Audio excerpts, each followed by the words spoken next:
Everyday Design Decoded. The strawberry, a secret sharpening tool.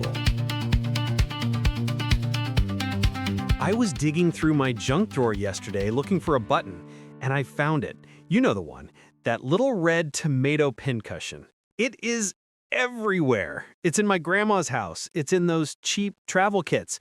But I realized I've spent my whole life ignoring the weirdest part of it, the little strawberry. The tiny berry dangling off the stem? It's iconic and perfect for this episode of Everyday Design Decoded.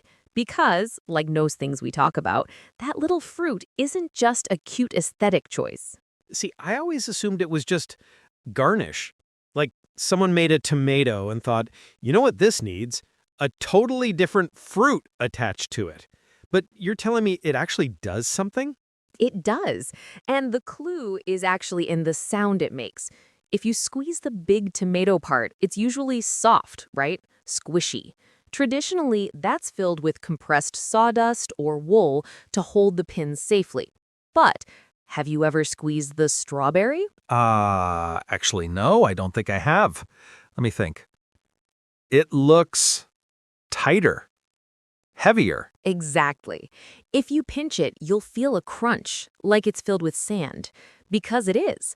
Well, not beach sand. It's filled with emery powder. Emery? Like an emery board for fingernails? The very same.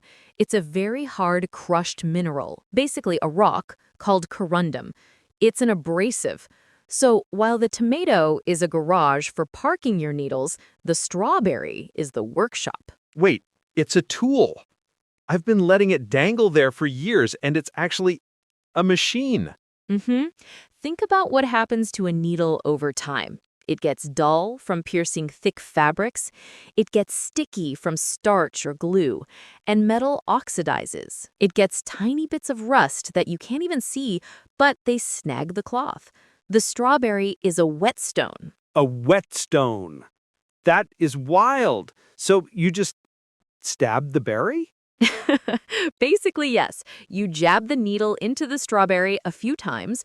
The emery grains are hard enough to scrape away the oxidation and gunk. And they actually polish the metal tip back to a sharp point.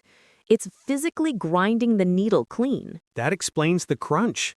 I honestly thought it was just old dried up stuffing, but it's a sharpening stone hiding in plain sight. Right. And you wouldn't want that abrasive powder in the main tomato because if you left your pins in there, the grit could damage the finish over time. So they separated them. Soft storage for keeping, abrasive grit for fixing. Man, I will never look at that little strawberry the same way again. It's not a garnish. It's the maintenance crew. Ignite your muse with drops of inspiration. Search Muse Drops.